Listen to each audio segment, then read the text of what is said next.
How's it going today? We'll be doing a walkthrough on the Bullet Premier today. Up front here, you have your tongue jack, which has a light on it. It goes up and down. Behind here is a 3/4 socket. So if this thing ever breaks or does not operate, you can manually raise it up and down until you get it replaced. You got your propane bottles here. They're both full, ready to rock and roll. And to turn them on and off is simply up on top. They're both connected to an automatic switchover valve, which is back here. And basically whatever tank this handle is pointed to is the tank that is operating from.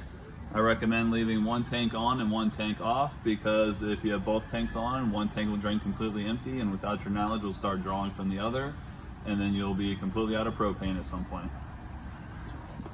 Back here is your deep cycle marine RV battery, and basically we always just recommend to disconnect it when you go to put it in storage, or the LP detector inside will draw the battery dead after a couple days.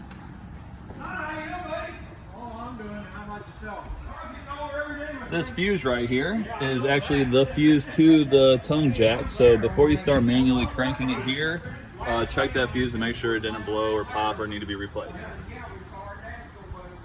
You got a front storage compartment here that goes all the way through, and your outside grill.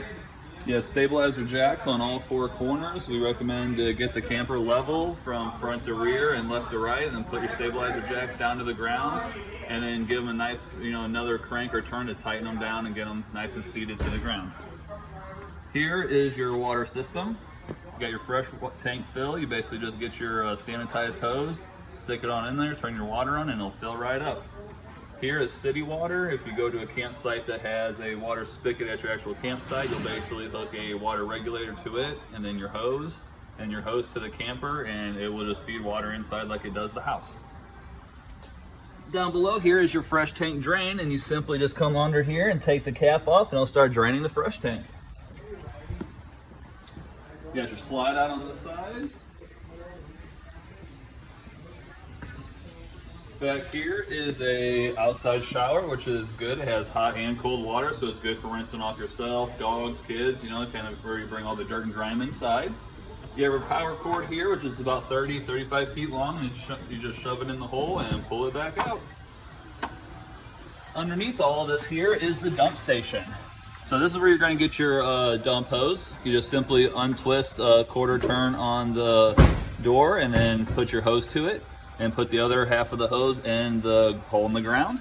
And we always recommend to dump the black tank first, which is the black handle, and then the two grays afterwards, so it'll help rinse out your tubes and also your hose. You have a dump hose in the back bumper. And then this here is basically a cable inlet. If you have a cable source at whatever campsite you're at, you can simply just hook your coax to it and it'll feed cable inside the camper. Here is a black tank flush. This basically shoots water into your black tank, helping to clean it out. So whenever you are using it, you want to make sure that you're hooked up to a dump station with the black tank open, because you are filling the black tank through here. And if you have it closed, you can actually overfill the black tank, causing damage or sewage water to come off your roof. And speaking of the roof, we always recommend to get up on the roof about twice a year, the beginning and the end of every camping season. Wash it like you would the camper or your car, and look for any kind of damage or cracks on the sealant. If you see anything like that, you want to clean it with denatured alcohol and put Dicor back over it, which is a self-leveling adhesive. So it'll actually fall in all the cuts, cracks, and grooves, and then level off on top, taking care of any problems you might see up there. Here's your awning here. As you can see, it's rolled all the way out. And basically the way to adjust the pitch is you just push down on the handle and then pull back up. Whenever you run it in, you always want to make sure they are level, kind of going out. You don't want to run it in with it down in this position.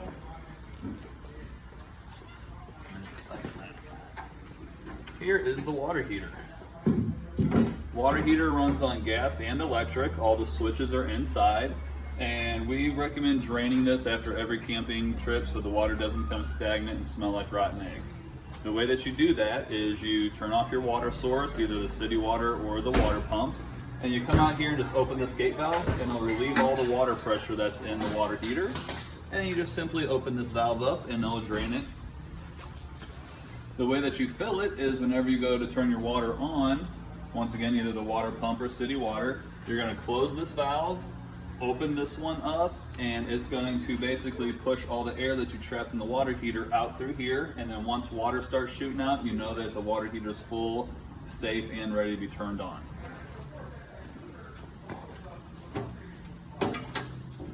Here is your furnace. Basically blows out hot air, so whenever you're using it, be cautious because it does get hot and stays warm shortly after it turns off.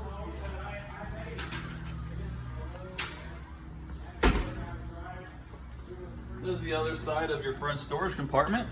This is the crank handle for the stabilizer jacks and the tongue jack. It's a 3/4 socket, so if you have a drill gun and a socket set, that definitely saves you some time and energy. This is an adapter, so you can plug your power cord into it and actually plug it into the house so you can start charging your battery, turn your refrigerator on, you know, kind of load up all your gear at the house. And then you have 2 outside speakers, one here by the door, and then the other one is located on the other side of the slide out here.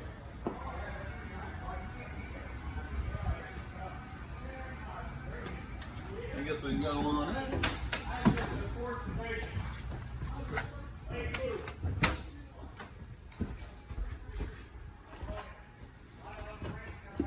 Oh, we still going? Okay, my bad. So here, basically in front of the door is your LP detector, which is hardwired to the battery, like I said. So that's why you want to disconnect your battery whenever you go put it in storage.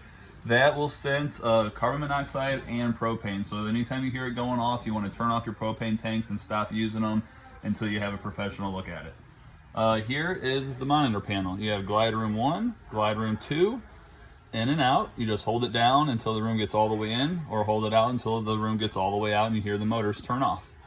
You have your porch light here, which is your awning light. This is your ceiling lights here. This is the awning extend and retract. So whenever you run the awning in, you just hold the button down until it goes all the way in or all the way out. If you ever roll it up and you see it being white instead of the colored side, all you do is roll it up backwards, so just roll it out and do it again. These are all your buttons here. You got your battery here. Fresh tank still has water in it. Black, gray, and gray. I need to just rinse those out. This fault light here is basically if you go to turn your water heater on or on gas and gas does not get to it after the 3rd try, this red light will kick on, letting you know that the propane side of the water heater turned itself off. And all you do is turn the switch off, wait about 5-10 seconds, and then turn it back on, and it'll go through the relighting process all over again. And then you have the water heater on gas, the water heater on electric, and then your water pump switch. Anytime these lights are lit up, they are activated and turned on. You have your TV here, also your radio. Your radio is also a CD and DVD player, so anytime you go to put a movie in here and you're watching a movie, I recommend turning the C speaker off because those are the outside speakers so your neighbors aren't listening to whatever movie you might be watching. Besides that, it operates just like a normal radio. The way that you scan for channels whenever you get to the campsites is you pretty much hit menu, go over to channels, go down to auto scan, hit OK or enter, go over to yes, and then hit enter again, and it's going to scan the airways for whatever HD channels it can pick up in your area. Smoke detectors here, it's battery operated, so whenever you hear it chirping, you want to replace the battery. AC's here, it does have a filter, so you do want to check that every so often. Once it starts getting dirty, you just want to clean it with either water, air, just make sure it has some good airflow. This right here that's on it is a quick dump system. So basically if you have this open, it's going to dump out about 90% of the AC directly in here, helping to cool down the camper way quicker than if it was going through the vents. So whenever you get to your campsite, I recommend turning the AC on, opening this until it gets comfortable in here, and then you can close it and it'll start cooling off it through all the vents. You have your kitchen sink, stovetop here. The way that we light the stovetop is you turn it to light, get your barbecue lighter, and it'll light right on up. Microwave is a standard microwave. And your refrigerator here, basically, it has an on and off switch, so whenever it's lit up, it's on. I recommend just to always have it in auto mode. Auto mode is basically when it's automatically going to run off of 110. If it ever senses that it lost 110, it'll automatically switch over to gas and run on gas as long as you have your propane tanks open and the propane lines purged with any kind of air that might be in there. And that's what it looks like on the inside.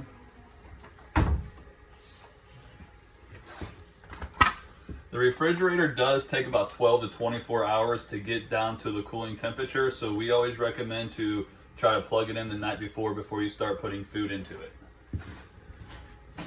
We have your pantry here, nice big one. Then over here is all your breakers and fuses. If your breaker happens to pop, you just turn it back on. Any fuses are actually on small little LED lights next to it. So anytime you see a red glow through here, it will let you know that you popped a fuse. You find which one's lit up, pull the fuse out, and then replace it with another one. On this side is the thermostat. So you have fan, which will be auto, high, or low. I recommend just to always leave it in auto mode. And then you have cool, you can set your temperature. The furnace, set your temperatures. And then one more time, it'll go back to off. Just as a side note, if you're ever going up and down and accidentally hit up and down at the exact same time, it'll go from Fahrenheit to Celsius, and then you just hit it again, and it'll switch back.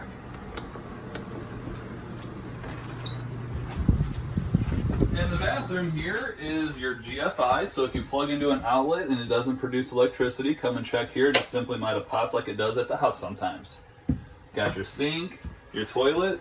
With the toilet system, I always recommend adding about 4 to 6 ounces of chemical with about 5 to 10 gallons of water. Use the toilet until the monitor panel says it's about 3/4, if not all the way full, and then dump your tank, rinse it out with the gray tanks, and then instantly add chemical and water back into the black tanks, just right through the toilet here. Get your 5-gallon bucket, some chemical, and just dump it right down in there. That way when you're driving home, that chemical water is kind of splashing around, helping to clean out the tank. Even better when you're driving with it. The shower here is a pretty basic shower. It has hot and cold, and also has a fan in there to help kind of, get the moisture out either during or after the shower. The most important thing about the shower is this lock right here.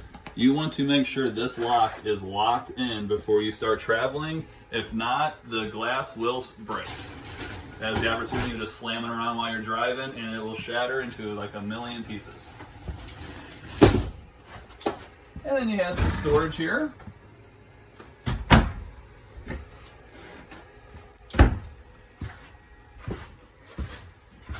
If your slide out would happen to ever fail and not go in and or out, the motors are located behind this block and also the exact same block on the other slide. And inside your paperwork, it has a tool that will allow you to put it on your drill gun, put their adapter on the back side of the motor, and manually run the room in and or out if you ever happen to get stranded and the slides are not working properly. Dun, dun, dun. Besides that, we can move to the bedroom. The bedroom has the TV antenna. It cranks up and it cranks down. It's a plastic handle on a metal rod, so whenever you crank it up or down, you just want to crank it until it stops moving. And then also it rotates. It goes 90 degrees one way and 90 degrees the other way. There are 2 triangles on there. One is a directional one, letting you know which way it's pointing, and then there's one stationary on the roof or on the ceiling. You have to have those both lined up when you bring it back down onto the roof, because if not, it will hang off the side or off the front. It falls into this little special groove up there, so that's where it needs to go. Besides that, you have some storage underneath the bed here. A laundry chute on the other side. And, pantry and cabinets for your clothes. The windows are frameless. They basically just screw open. And you really can't get your hand in there to clean the windows, so that's what these tabs on the screens are for. You simply pop the screen out, clean the window, and then pop the screen back in. The screens like to fight you sometimes, so I always recommend to kind of get it lined up and start on one corner and work your way around. Besides that, the other windows throughout the camper have these night shades. So when they're down, no one can see in, no one can see out. If the camper starts to get warm and hot during the day, I recommend closing those. It helps hold a lot of the AC in and keeps a lot of the heat out. I also recommend to store the unit with these closed so the sun doesn't damage your furniture over time and dishonest people cannot peek in to see if it's worth the break into. On the table here, we have your keys. So the square black key is going to work your main doors. The gold key is your outside shower. And then the silver one are your two slam lock doors up front for the storage.